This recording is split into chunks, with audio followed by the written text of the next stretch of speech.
privilege to have her and the entire Buchanan Art Gallery, Art Center, full of her art. So everything that's in this room, the next one, and the next one are all hers. So she's so talented and so many interesting stories, and I'm eager to hear them myself. I know a little bit about them, but I don't know as much as we're going to know as the evening is over. My name is Martha Bolliard, and I'm the director of the center at this point in time. Welcome to everybody here. Thank you. No, it's supposed to be good. And this is Leah. Yay!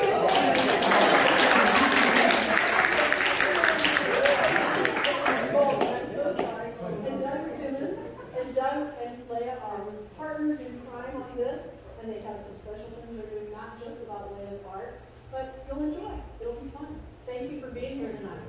And don't forget, Leia has wonderful, wonderful pieces for sale. That's my job to say this. And she's got a few things that are about $4,000. And if you choose to have any of those pieces, 25% of what you purchase comes to fund the Art Center in Hawaii. So please, Mom. Thank you so much.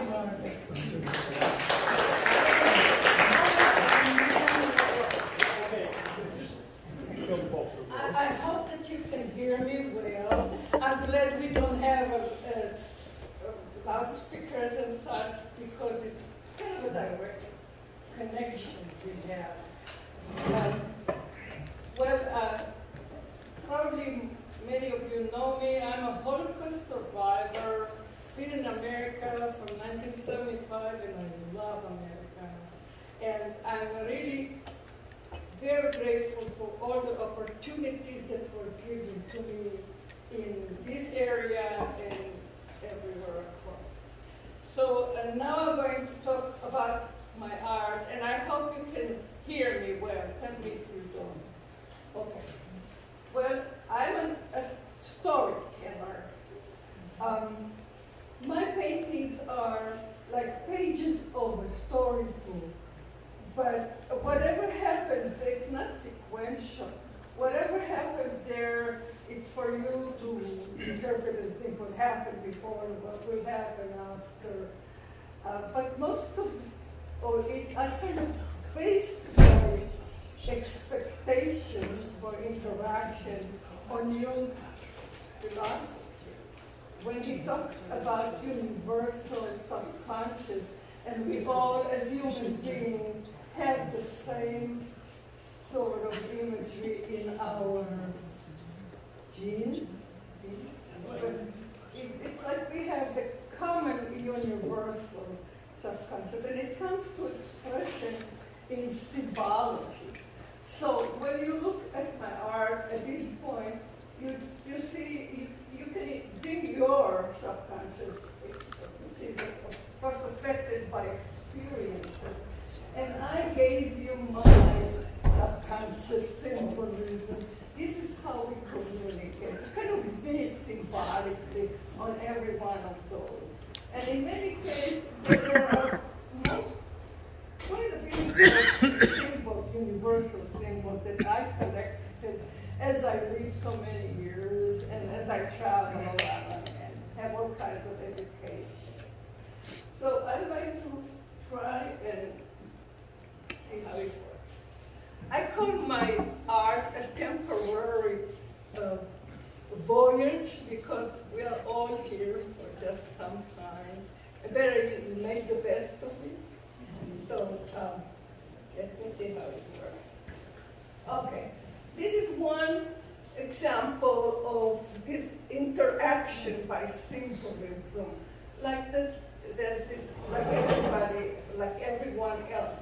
So when you look at it, you just bring your symbols, and I offered you mine, and it's kind of a common experience we have. Okay, I already told you that. And, okay. I feel myself as an overgrown, one of those neglected and forgotten women who were the source of the fairy tales of Father Grimm, Christian Andersen. They were talking to little children because they were their nannies, and the children eventually turned it into cultural fairy tales and so forth. So here's a picture of, there was no TV, and women like myself would sit down and tell stories to children or even adults. Now, oh, this is one old sample of a story. It's from 11th century, 11th century, and it's a very old, and it's a sample of the very origin of this concept. This is Baba Yaga fighting the crocodile, but it goes way, way back. Okay. Now, the mother goose, I just one sample of the tradition that was left. They were kind of suspicious about women getting together and quacking. And I think that was the origin of the mother goose. Yeah, because of their quacking thing. Okay, here is the mother goose in many shapes. Oh. Now, why isn't it working? Or am I'm sorry. Oh, yeah, but let's see how it goes. It doesn't do. Oh, it does. Oh, I have another mother. Push the I button. almost lost her. Okay. Moving from copying so-called reality, portraits, still life, houses and trees, was a very hard process for me. And I went through all kinds of research and changes just to find the inner thing that nobody else saw, and I can bring it out and share. So it took me a long time, and I had some presentation in the Midwest Museum of Art and in South Bend Museum of Art where I talked about those struggles. It's a really long process. So those were my first presentations. Eventually, I got into that, and I think I even have a painting there. Oh, that for me was that just even very still my high heels, getting into this kind of world that has magic in it and has endless possibilities. I don't know where it's coming from, but it is, and it's a treasure, and I cherish it, and I'm grateful for it. But it was a long way for me to discover it. So, this is a...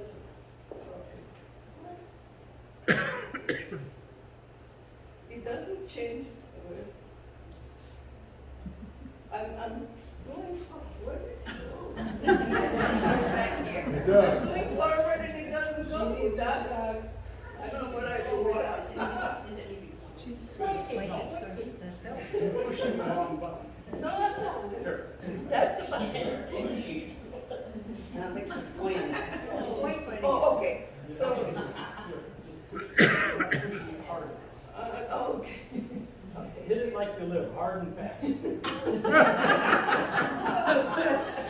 Okay, so here I'm stepping into this kind of world, and then it brings a lot of possibilities, and but I had a feeling to just do so much and cover the world with stories, with exciting, good stuff. So I had many. This is a show that I had in Manchester University. I covered the university, the 3-4 galleries there. I had 6 years in the main center of Century Center, which the museum was putting it up as a collaboration with the Century Center. There's another one. Point it at the screen. Point the. Maybe that's. Help you do it. Just tell me when you do it. Oh, okay. Okay. This one is. Okay, you ready? Yeah. Let's see. after. Okay, then, Doesn't have to. you can continue pushing it. Oh, okay.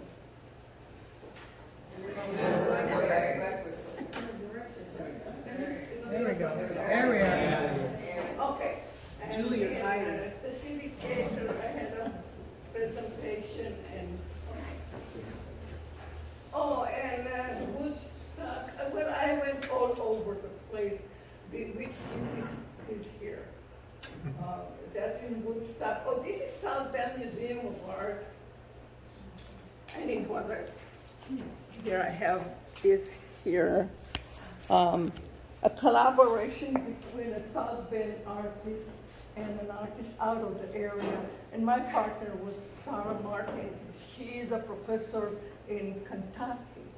So we had a show together. Historian professor wrote a most wonderful article about the work of art. I came out from painting, traditional painting, with contemporary thought. And Sarah Martin came with furniture. She turned furniture into art. And so both of our shows were presented in the big Warner Gallery of South Bend Museum of Art. And we came from totally different direction, but we ended up in the same concept. Sort of spiritual. So this is a very good article that was written about that show in the South Bend Museum of Art. Okay, let's start the chanting. Okay. And I talked with people here before the way I relate to the paintings, and I told you that too, is I used, to explain it, I used Jung subconscious symbols, and the connection, I believe, would be immediate. You bring your subconscious to the painting, and I present it to you, and we just immediately kind of connect it into a sort of meaning and reality. So after I did all that, after all these many things that I've done, I was looking for new possibilities. So if you don't mind changing, thank you. Thank you. Okay, so here.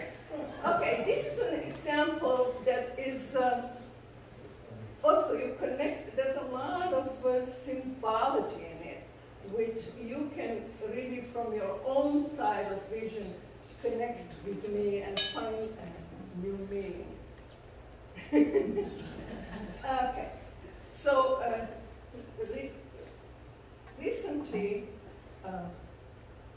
the director of the Midwest Museum of American Art offered me a sort of a spotlight possibility, and he chose 8 images for him to show in the Midwest Museum of Art. So my theory about Jung wasn't enough. He wanted me to really tell a story, to narrate what I was like. So what is this? Tell me about it. So then, okay. That's a story about Brian, the curator of the Midwest. Okay, so, all right. So he chose these 8 images, and he wanted me not to just leave it to this kind of interpretation that I talked so much about, but tell me the story. So I thought, okay, maybe that's a different medium, a narrative, to look at my art and tell the stories in a different way. So here's the narrative. I'll tell you the narrative that I was asked to do, which is so different than just interchange of symbology, right? So here, what I wanted to tell you about this is the essence of worry. This image is sitting in an enclosure. It might be closed, or maybe it will be something to protect her personally. And she holds this little creature that is kind of a baby.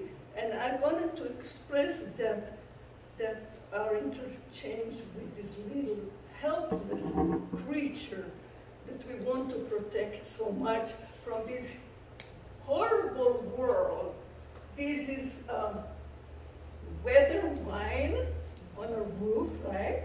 And all this terrible growing stuff that represents fear. Here's my narrative. Am I narrating it fine?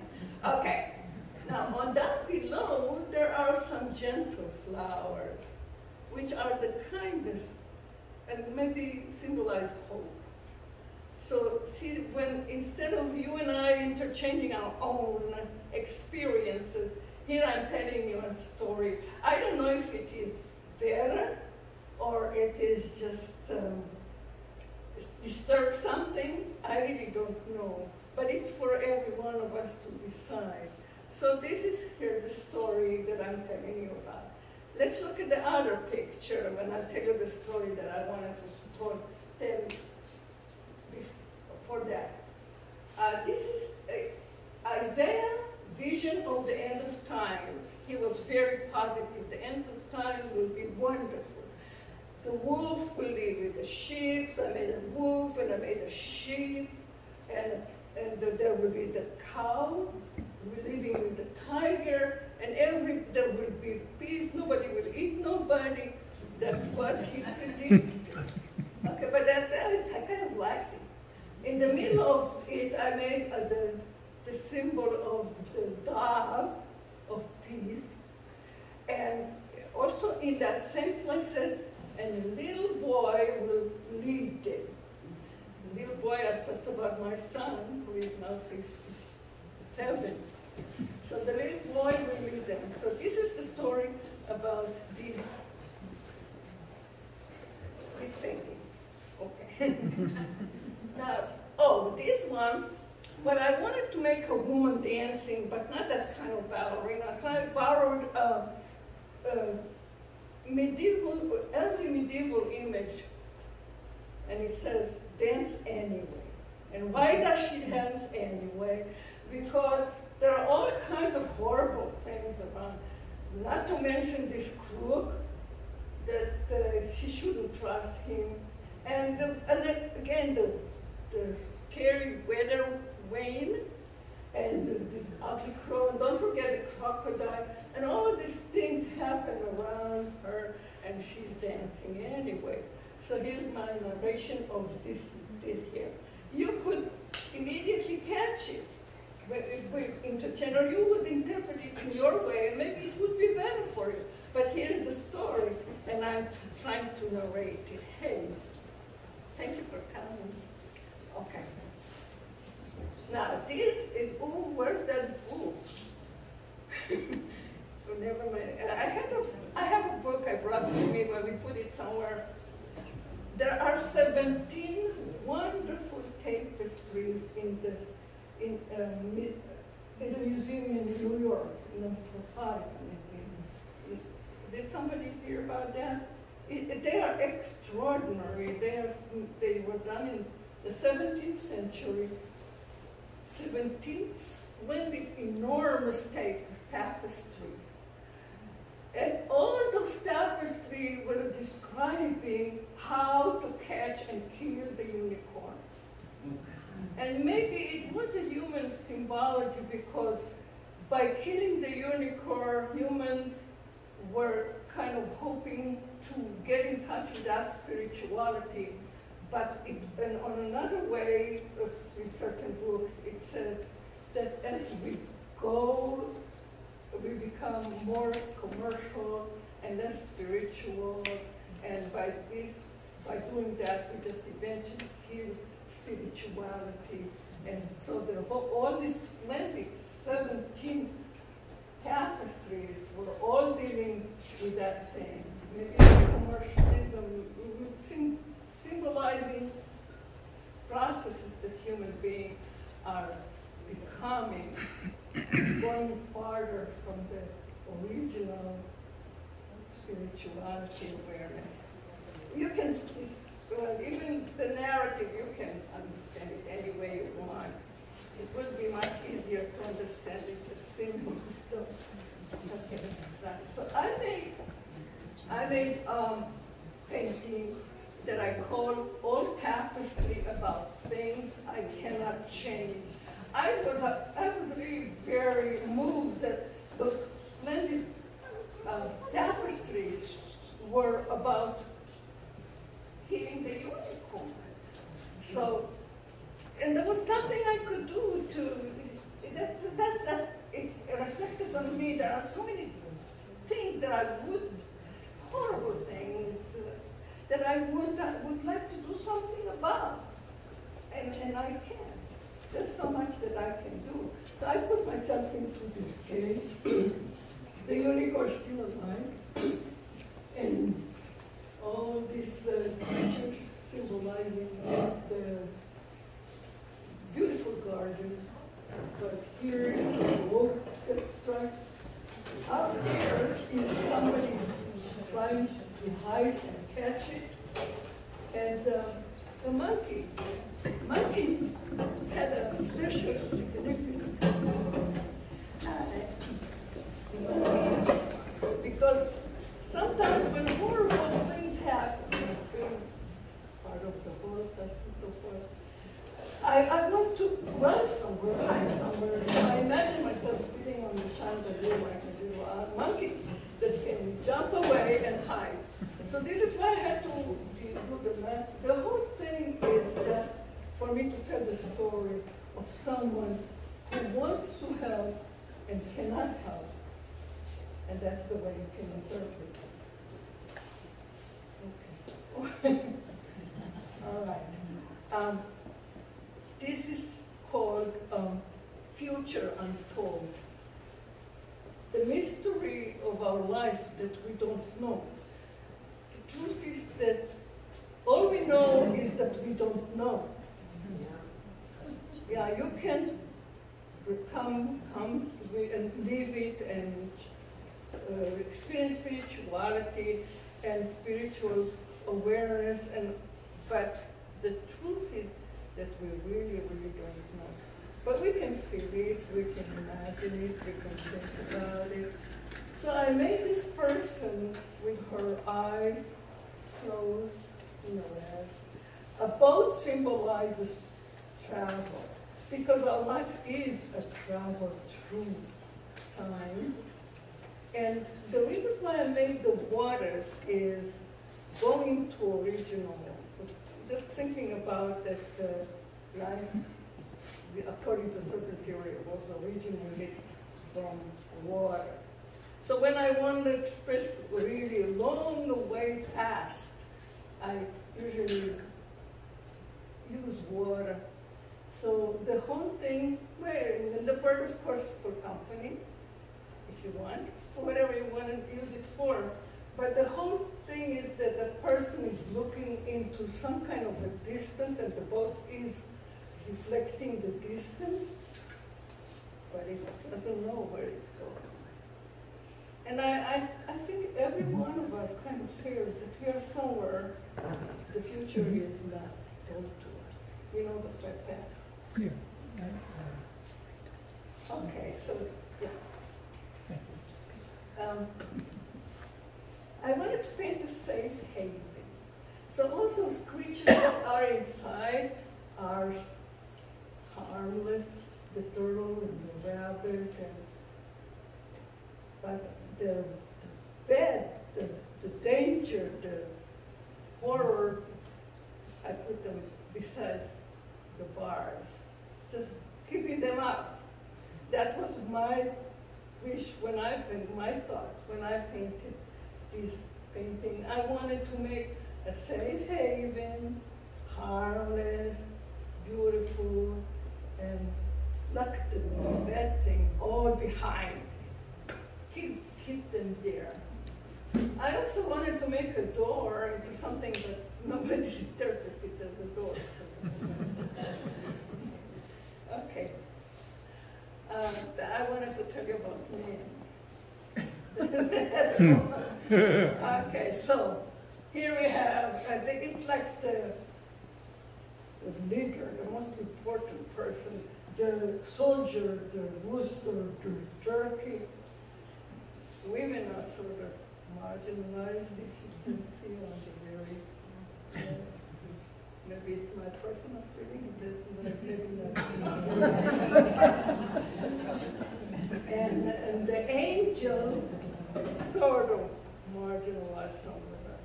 But the thing is, when we watch the most popular TV is The Soldier. And the rooster who is the leader, and that, you got that, yeah. That was my tongue-in-cheek something. Not too bad, I'm not complaining. Pretty happy with it. Okay. Yeah, that's a, you know, the magician that brings the rabbit out of the hat, something like that. I wanted to express the hands that accurately, just use my drawing skills. Yeah. So that's magic. The birds come magically out of the hand. Okay, thank you. Okay, this is some personal. Sometimes you find yourself on outside looking in, and all the fun is there happening. They play music and they dance and they have toys, and you are sort of out of it, and all you can do is pick through it. And that's, I'm not, it's temporary thing, I would say, I promise you, not a depression. But sometimes we feel like that. Sometimes we just, for some reason, we're left behind, and everything that happens someplace else away from us. Okay. This is the total opposite. Sometimes you put up a very nice, smiley shape, but inside you have, what do they mean? I like you. Did I make a good impression? Will they be my friends? Sort of like that. And kind of being behind the curtain. And the world is basically pretty weird with the turkey and, yeah, but you kind of look and try to learn what's the situation indeed. So those were two opposites that I experienced myself and told you that story. Now I'm talking about it. Okay. This is, you know, I'm growing old. I never hide that I'm almost 84, and time flies, and I'm still alive, and I want to do stuff, and so I symbolize my second childhood, when I have, I collected a lot of toys, I can photograph them, I do art, I can do this, that, and feel as if it's my, well, why not? It's my second childhood, but I don't need to sit down and brood and wait to die. Hey, as long as we are alive, we can still play with those. But you see, the eyes of the dolls are closed because it's not real, that real.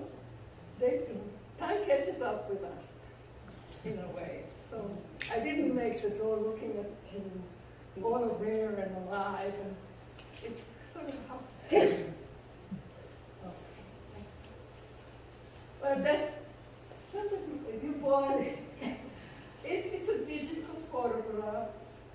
You can do amazing, you can do amazing stuff with digital photography, and I kind of branched into that. And that's a new media that I'm exploring, and one of the works is self-portrait as an old woman. And digital photography really allowed me a lot of possibilities.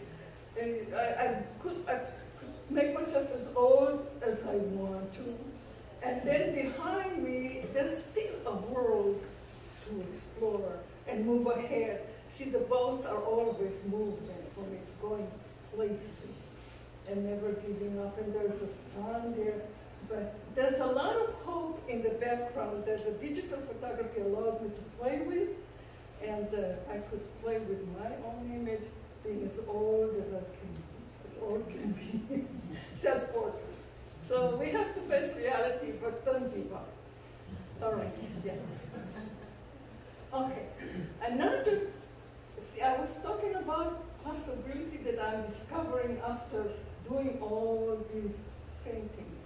And one of the possibilities was, as I mentioned to you, the narrative that I told you, all the stories. Now, another possibility is poetry.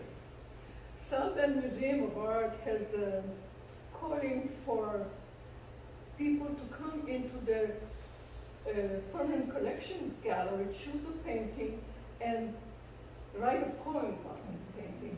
They've done it for several years. I think we have been the initiator of 6 years. Yeah. All right.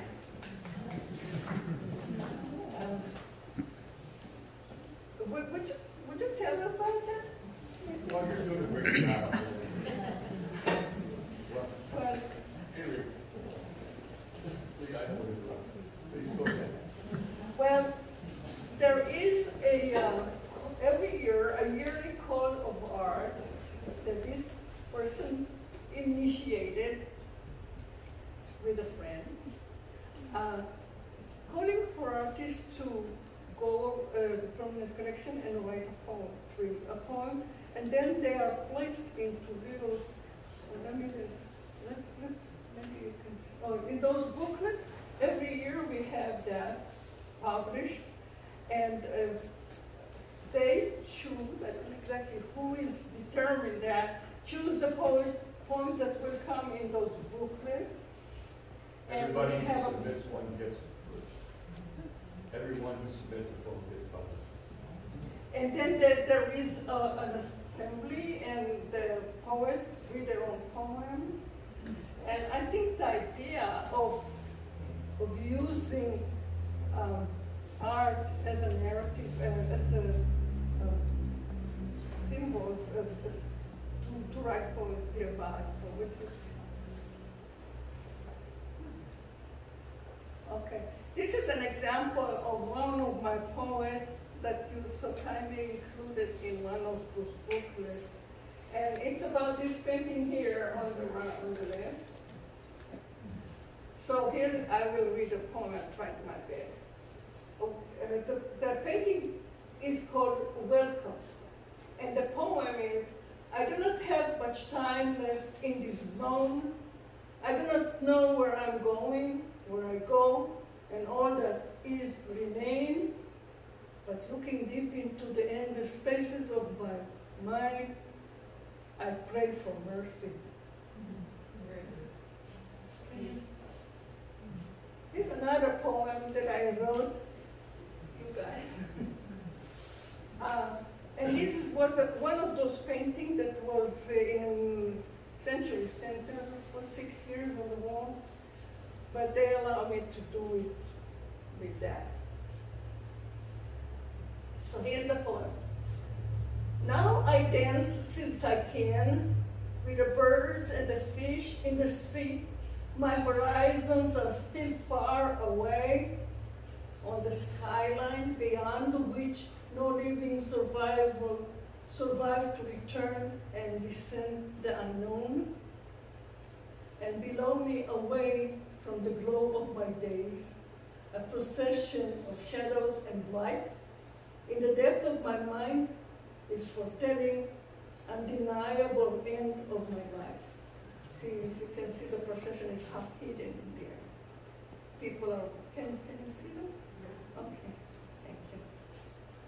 Okay, I had a wonderful collaboration with Ann Binder, a calligrapher, and we did a project we ended up calling Afternoon Hours.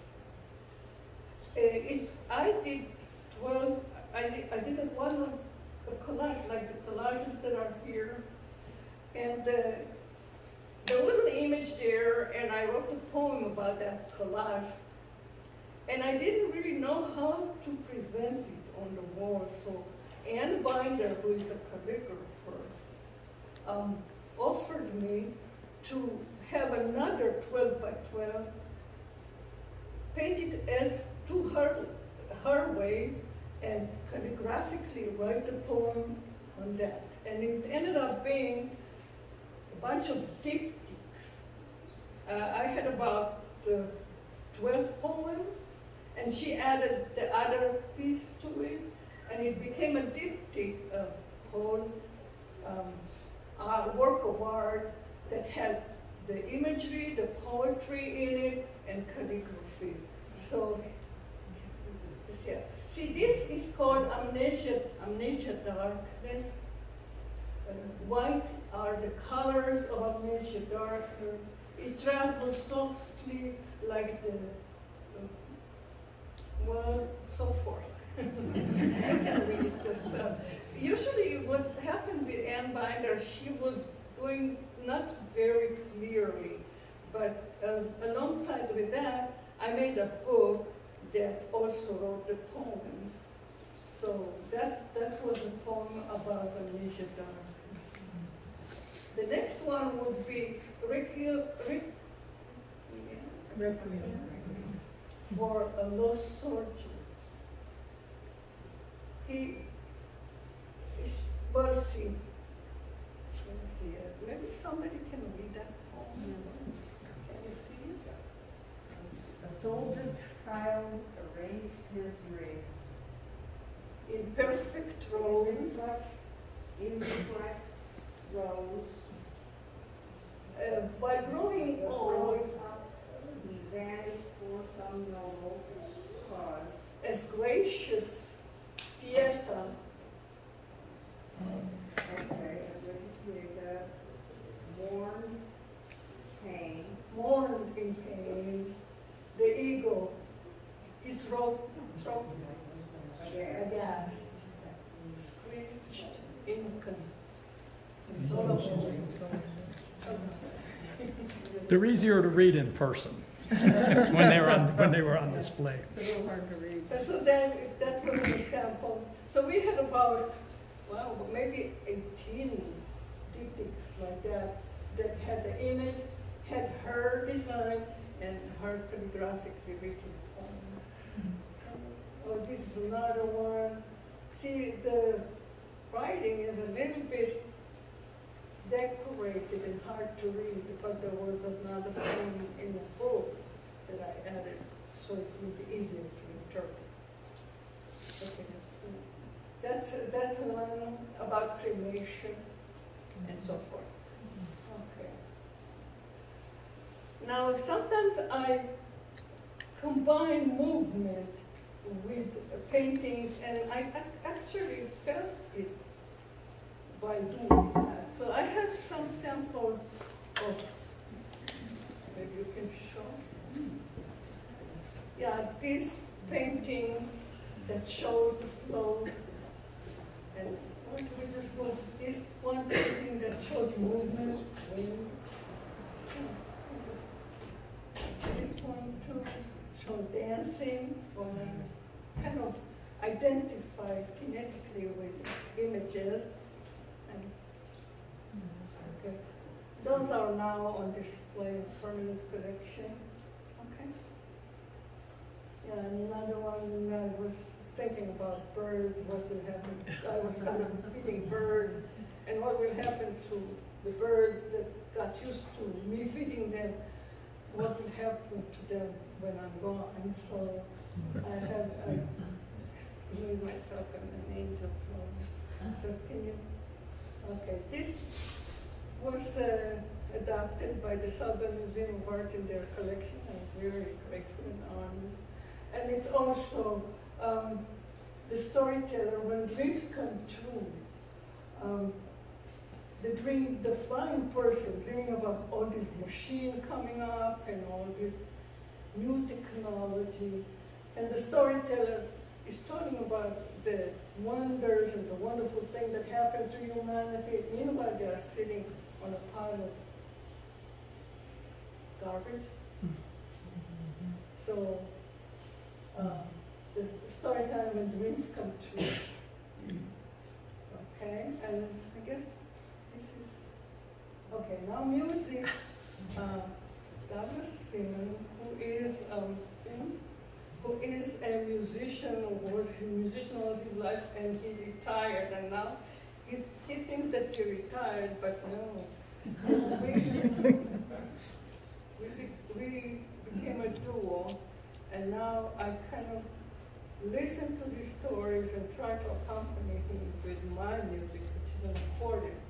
I used to play accordion all my life, but I played Israeli and Russian, and now I'm learning about America, and I'm learning country music, so it's nice to set up the stage, and we'll try to sing you some American some stories in music.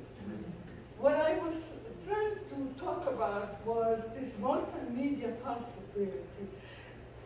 You know, art offers you, art opens up, whether you look at it or you make it, opens up possibilities for you. And it's not only just two-dimensional the way I done it, it's also sculpture, of course, and it can also step into poetry and narrate and prose and music and dance. And the world is filled with promises. And as old as I get so quickly, I still cannot stop and just grasp whatever is there. And it's there. And it's there for everyone, not just for me, for everyone who's willing to look around and listen and do. Yeah, don't just sit down there or watch TV. Leo, would you be willing to take a few questions while Doug is helping get set up? That's a good idea, Martha. Thank you so much. Does anybody have, Phyllis, please? Yes. Have you explored jazz? Well, I see that. Jazz as an American music. What you've done with your art. I hear jazz. Yeah, jazz really is an American music. We didn't get, Doug is a country singer. He sings country songs and pop. Yeah, go ahead, please. Maybe he will tell you about it. But what I'm learning is this country music. I know that Doug was born in the mountains and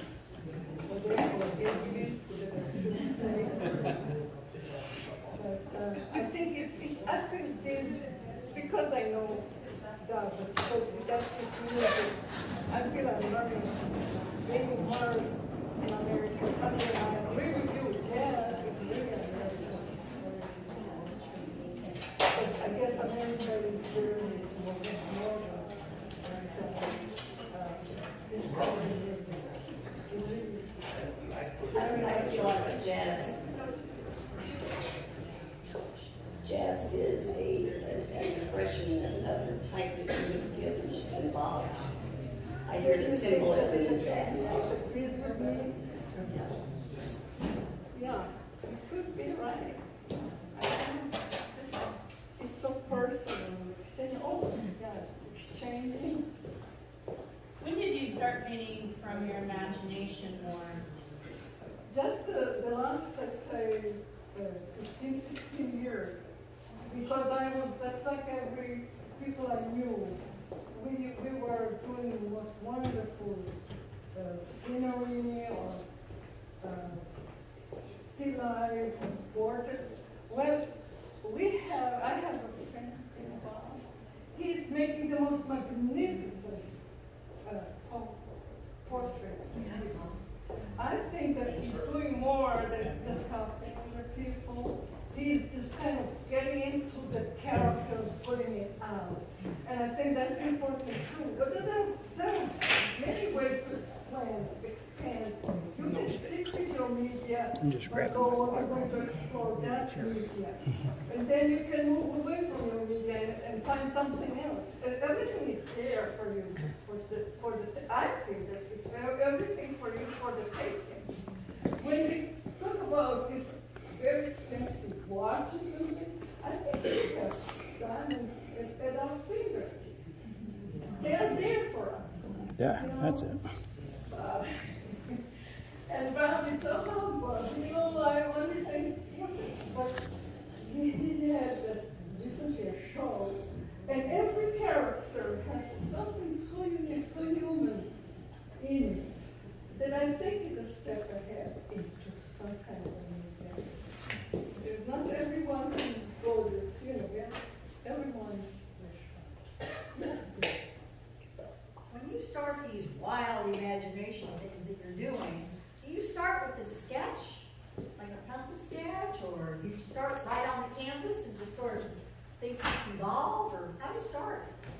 that's so wonderful.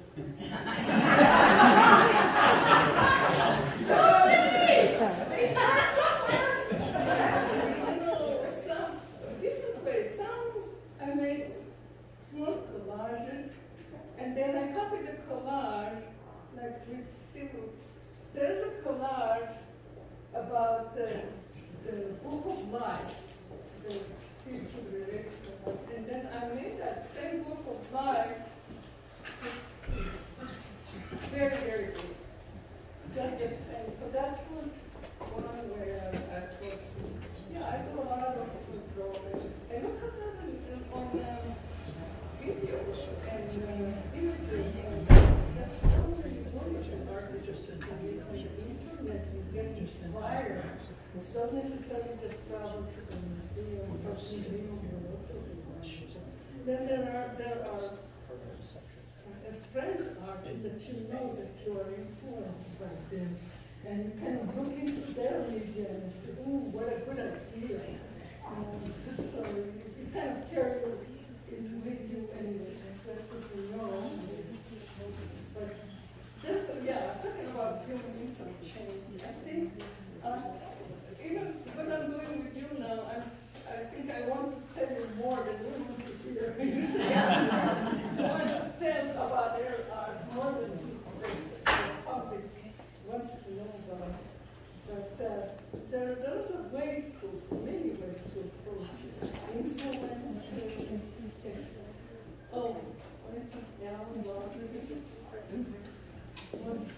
was so kindly really, when I did about, well, quite a bit of images of linoleum that should be printed. And he happened, for my very big laugh, happened to be around and said, oh, let me print it for you in addition. Now, he took my linoleum and he didn't work on a regular press. So he came up with a hydraulic press with ice, whatever. But the thin image, beautiful images came Don't out bump my of table. I'm it. cold. And it was also kind of a source to other Perfect. things. And that project became